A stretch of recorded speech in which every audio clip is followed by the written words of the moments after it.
Morning, fellow Toastmasters. Morning. Morning. Now, must be nice being a freelancer. You get to work whenever you want. You don't have to answer to a boss. And you're living the dream. Every freelancer I've ever worked with has heard this ad nauseum, and they kind of laugh inside because we all know it's not quite that easy. Freelancers face a variety of challenges every day, and one of the biggest challenges that we constantly persist with these days is staying motivated. There's a scene in Robin Hood, Men in Tights. Most of you are old enough to remember this movie. Robin Hood's crossing the bridge on his way to save his father's land, and Little John stops him and demands a toll. Robin Hood says, "Why should I have to pay a toll?" Little John says, "Well, I'm sorry. A toll is a toll. A roll is a roll. If we don't take no tolls, we don't need no rolls."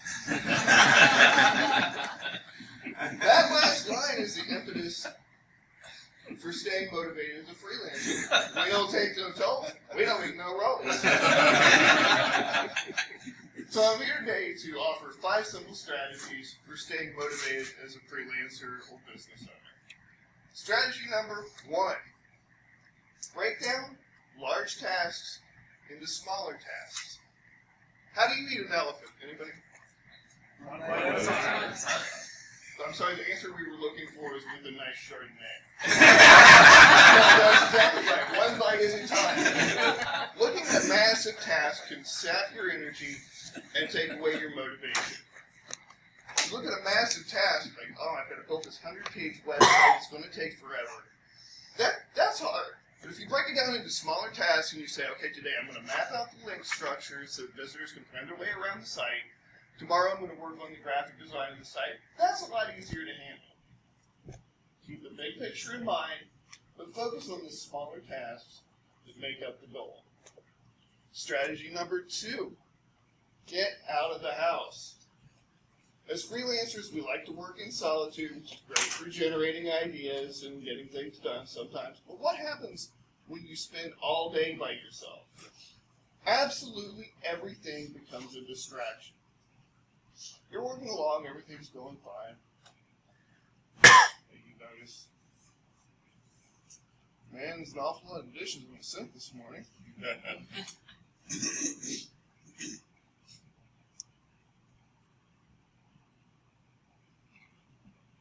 Next thing you know, you're scrubbing away singing to yourself. I can call you Betty. And Betty, when you call me, you can call me out. Man, I really need to work on that project. My class would be so.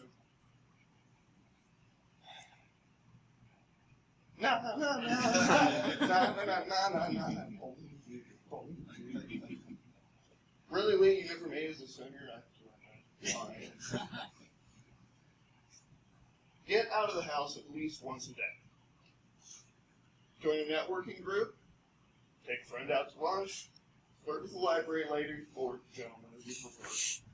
Getting out of the house helps you get away from the distraction and keep you motivated to get the job done. Strategy number 3.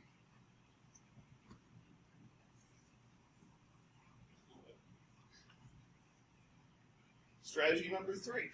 Reward yourself for accomplishments. As humans, we're hardwired to respond to rewards. We like to feel good about what we've done. Set a reward that's based on completion of a specific task can help you stay motivated to get it done and help you get it done in less time. It doesn't have to be a huge thing like a new Mercedes or a trip to Tahiti. It can be a smaller thing. Well, say a dinner date with your spouse or significant other, or even a good nap. If anybody told me 20 years ago that a nap was a reward, I would have laughed. Today, I'm all over it. In fact, that's on my to-do list for today. Give terrifying speech.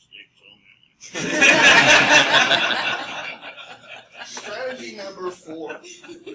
Fire your PETA clients. Now, we all know what PETA stands for, right? Pain in the attitude. There's always that one client, the one that calls you up at 9 o'clock on Saturday night, and says, hey, you got a minute? I just got a couple small details I want to go over about the project. By the time you get to the end of the conversation, you realize that what they mean is, Eric, what I'd like you to do is take the first 100 hours of project you've already worked on and scrap it. I want you to take the entire scope and direction of the project and change the entire thing. And if you get a real gem, they add, this isn't going to cost me anything. No, not really. Fire these clients. They'll drain your motivation and make you wonder why you ever went into business for yourself in the first place. It's not worth working for somebody who doesn't respect your time, talent, and energy. Strategy number 5, develop a support network. I talked a little bit earlier about joining a network. That not only gets you out of the house, it also gives you access to people who have been where you are, who face the challenges and frustrations you face, who can offer suggestions to help you get through it yourself. Of course, it's always a good idea if your family members are willing to be part of your support network as well.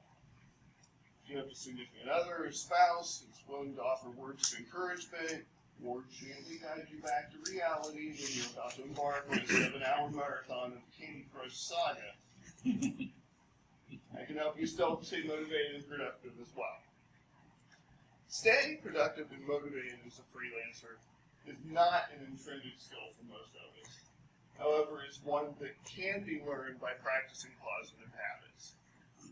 I practiced positive habits, these 5 strategies, for the past 5 years to stay reasonably successful as a freelancer, which is a good thing because, as we've all learned today, I can't sing or dance. By the way, these tips, these strategies, don't just apply to freelancers, they also work with any business professionals as well, any business owners and entrepreneurs. I'd like to leave you today with a quote from Zig Ziglar from his book, Raising Positive Children in a Negative World. Of course, motivation is not permanent. But then again, neither is danger. But it's something that really should be done on a regular basis.